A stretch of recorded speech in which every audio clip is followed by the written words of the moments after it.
Syekh Abdul Qadir Jilani keyakinannya bertabrakan dengan kebanyakan kaum muslimin di Indonesia. Makanya Sultanul Awliya, sultannya para wali, Syekh Abdul Qadir Al-Jilani. Syekh Abdul Qadir Jilani termasuk yang membantah akidah Asy'ariyah. Tapi Syekh Abdul Qadir Al-Jilani tak ada keraguan sedikit pun bahwa dia adalah wali Allah.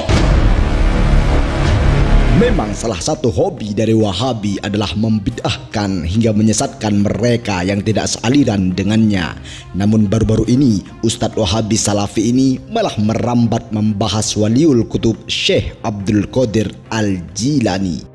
Syekh Abdul Qadir Jilani itu di atas madhab Imam Ahmad bin Hanbal. Dalam masalah akidah beliau ditanya, sebagaimana disebutkan oleh Imam Adz-Dzahabi dalam kitab Syiar A'lamin Nubala, ya, ketika menerjemahkan biografi Syekh Abdul Qadir Al-Jilani. Beliau ditanya, "Fama aqidatuka ya Syekh?" Apa akidahmu hai Syekh? Maka beliau menjawab, "Aqidati aqidatus sahabah." Akidahku, aku ikut para sahabat. Kalau gitu antum ikut si para sahabat, jangan hanya sebatas Syekh Abdul Qadir Jilani. Kontroversi melanda, kesesatan merajalela. Pemahaman dangkal Wahabi itu harus diluruskan sebelum keterlambatan tiba. Maka dari itu, UAS memberi penjelasan seakan-akan menangkal sebuah tuduhan dari para Wahabi ekstremis ini. Syekh Abdul Qadir Al-Jilani disepakati kualiannya. Begitu kata Imam Yahya Ibnu Syaraf Ibnu Murri Ibnu Hasan Ibnu Husain Ibnu Muhammad Al-Nawawi, meninggal tahun 676 Hijrah. Tidak ada ikhtilaf tentang kewaliannya. Adapun yang lain ada ikhtilaf. Saya bilang, kalau gitu kenapa Bapak tidak mengkafirkan Syekh Abdul Qadir Jilani? Bapak mengagungkan Syekh Abdul Qadir Jilani. Oh, itu kutub. Ya, wali itu wali. Dalam dunia tasawuf, Syekh Abdul Qadir Jilani itu disebut dengan apa? Al-Ghauth, kutub. Walinya para wali, menempeleng malaikat maut, ya. Sampai ulama tasawuf yang berkecimpung dengan karomah, bisa itu, bisa ini, bisa ini, bisa itu. Tapi sebetulnya mereka yang sudah sampai pada tingkat ihsan, mereka tak mementingkan karomah. Mereka tidak lagi ingin dipuji murid-muridnya karena bisa berjalan di atas air. Mereka tidak lagi ingin dipuji-puji muridnya karena kebal tak mempan pedang dan pisau.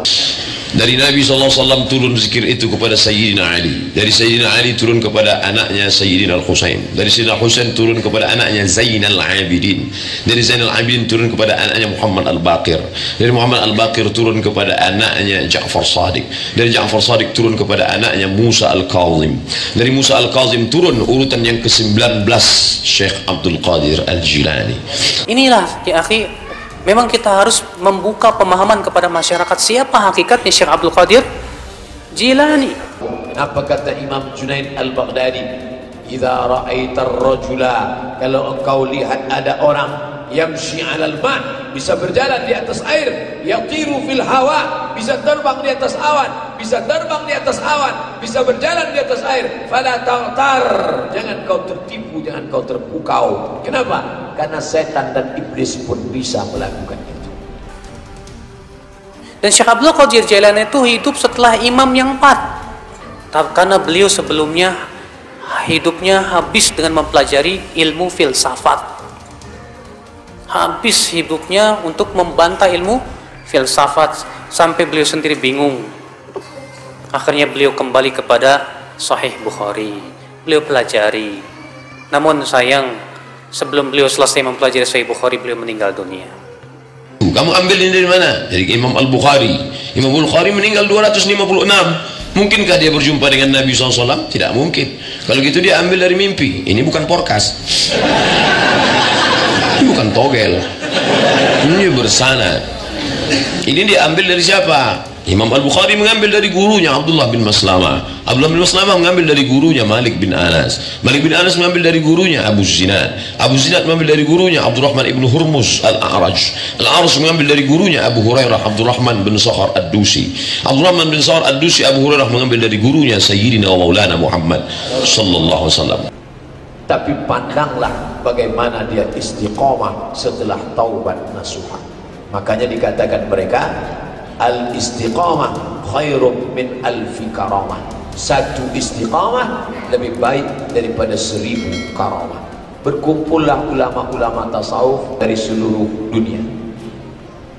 Kumpul semua ulama tasawuf di dunia, kumpulnya di Mesir. Datanglah yang dari Indonesia, pertanyaannya, apa karomah Anda? Rupanya orang dari Indonesia ini baru diakui orang tasawuf kadang punya karomah.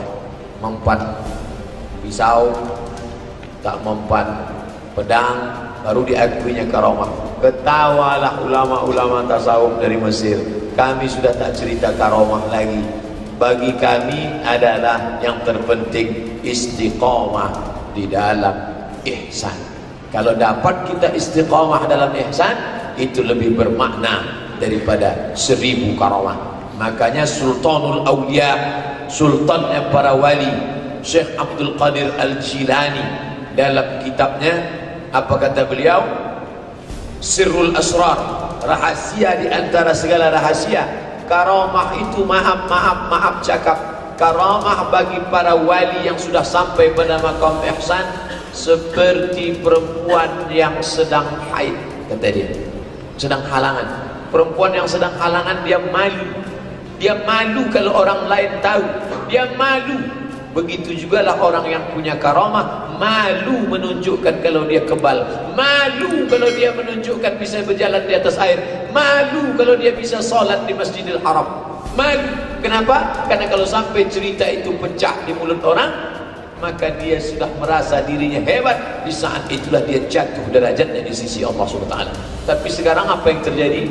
Orang masuk tasawuf biar dikatakan hebat, biar dikatakan punya karamah, biar dikatakan bisa berjalan di atas air, biar dikatakan kebal senjata tajam, biar dikatakan tahu apa isi hati tamu, biar dikatakan bisa mengobati orang gila, biar dikatakan hebat, luar biasa, menjadi superman, orang yang memiliki super dalam segala hal.